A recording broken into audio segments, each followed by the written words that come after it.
The Salle Hotel was a historic hotel that was located on the northwest corner of LaSalle Street and Madison Street in the Chicago Loop community area of Chicago, Illinois, United States.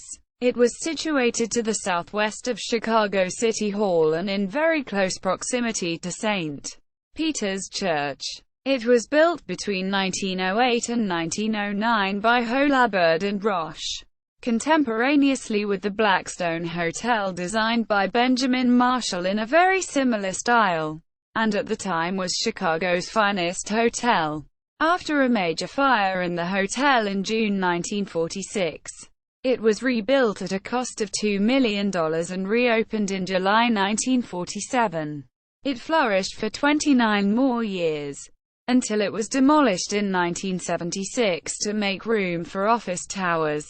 History. Chicago's luxury hotels evolved as part of the architectural revolution that found form as skyscraper buildings.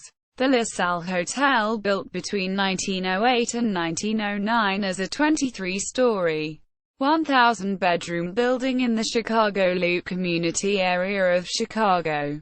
The site on the northwest corner of North LaSalle and West Madison Streets had previously been occupied by the 5-story LaSalle building from 1872 to 1908 and the adjacent Oriental Hall, a Masonic temple, from 1873, known as the Empire Block.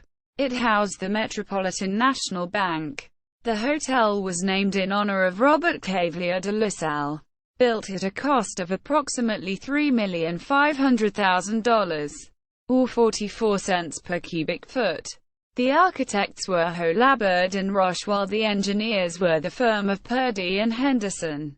At one time Chicago's largest hotel, the LaSalle was opened in 1909 by the family of John Paul Stevens. It was run by Ernest J. Stevens, father of the Supreme Court Justice.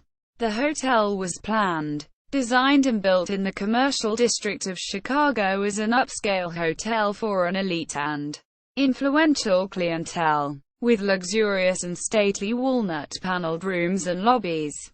An elegant rooftop garden was planned as a major attraction.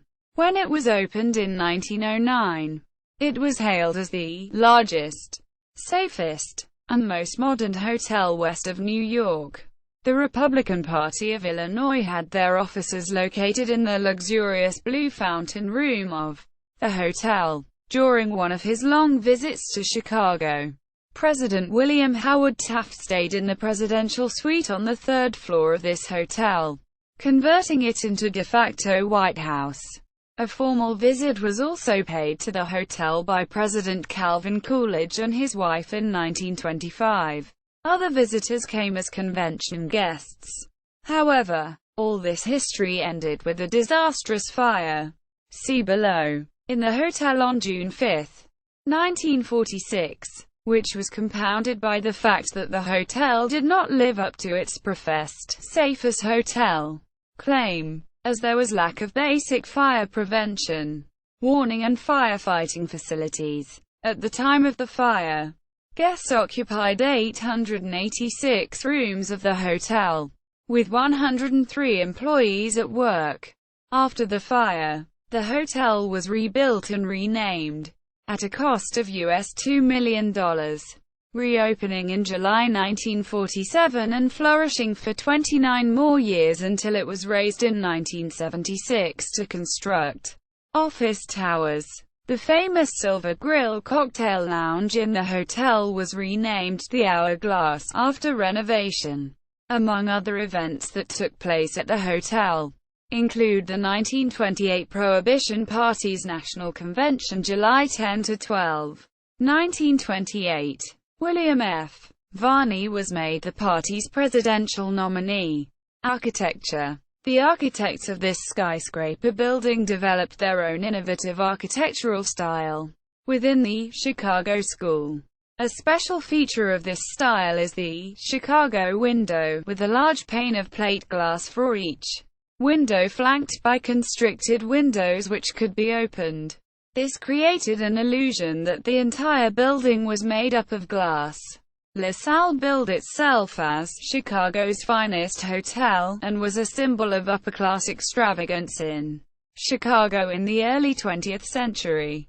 With its grand ballrooms and luxury restaurants exuding a grandeur of the fine palace hotels of Europe. The hotel was 22 stories high and claimed 1,000 rooms. It was one of Chicago's leading hotels until North Michigan Avenue became host to the Drake Hotel, 1918–20, and the Allerton Hotel, 1923–4, resembling hotels of New York City. It had a particular similarity to the 1904 hotel.After. Exterior. The 80.47 meters, 264.0 feet, above ground level, 22-story building was built on rock caissons and had 2 basements. The hotel frontage on LaSalle Street was 178 feet, 54 meters, while the Madison Street frontage was 161 feet, 49 meters. Its architectural style was also defined as Beaux-Arts. Quote, interior. The hotel's main lobby was dramatic and opulent with green and gold decorations, carrying the theme through its carpets and drapes. It was furbished with marble throughout. Floors, statues and a desk. Accents included brass fixtures and spittoons. There were oversized, upholstered chairs, as well as shorter ones for women and children. Another fountain, this one glowing and blue, was located in the aptly named Blue Fountain Room, proposed as a more intimate place to relax. The room was fitted with a marble statuette of Venus de' Medici and a lower, vaulted ceiling. The woodwork was silver maple. Its unique light fixtures were red globes. 2 large chandeliers hung from the gilded and vaulted ceiling of the green and gold-themed Louis XVI dining room. Brass sconces were built in between the windows. A gilded and vaulted ceiling, and a repeating green and gold theme drew on the style of the main lobby. Another eating area was the Dutch room, or German grill. It was noted for its enormous red brick supports which supported the heavy beamed and paneled ceilings. The room was furnished with wooden and leather chairs and had blue tiled walls and terracotta tiled floors. It was here that electric grilling started in Chicago. Considered by some to be Chicago's most beautiful hotel dining room, the Palm Room featured an Italian fountain after a model by Donatello as its centerpiece. It was built of cream-colored stone, rookwood tile, and gray terracotta, while featuring high-beamed ceilings. The ambiguously named buffet was actually the hotel's bar. It was decorated in the style of a medieval castle with heavy beams, paneled ceilings, and wooden booths. There were murals, lead glass windows, and metal chandeliers. The ballroom was designed with arched windows and vaulted ceilings. These were painted trims of blue, gold and green. The curtains and chairs were accented with red velvet. Large chandeliers provided light, accessed from a double-loaded corridor.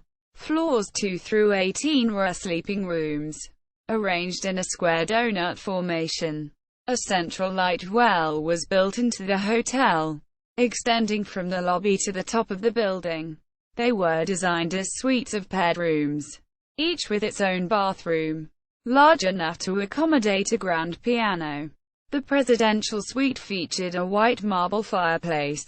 Fire. On June 5, 1946, a fire broke out in the hotel, killing 61 people, many of them children. The fire began in the Silver Grill cocktail lounge on the lower floor on the LaSalle Street side, adjacent to the lobby, before ascending stairwells and shafts. The fire started either in the walls or in the ceiling, according to the Chicago Fire Department, around 12:15 a.m., but they didn't receive their first notification of the fire until 12:35 a.m. The fire quickly spread through the highly varnished wood paneling in the lounge and the mezzanine balcony overlooking the lobby, while a significant number died from flames. A greater number of deaths were caused by suffocation from the thick, black smoke. Around 900 guests were able to leave the building, but some 150 had to be rescued by the fire services and by heroic members of the public, including 2 sailors who were reported to have rescued 27 people between them. 2/3 of hotel fire deaths in 1946 occurred in the LaSalle and Winnicott, Atlanta fires. The hotel fire was so devastating, it resulted in the Chicago City Council enacting new hotel building codes and firefighting procedures, including the installation of automatic alarm systems and instructions of fire safety inside the hotel rooms. The hotel was refurbished after the fire and was finally demolished in July 1976, to be occupied by the 2 North LaSalle office building. This skyscraper was completed on the site in 1979.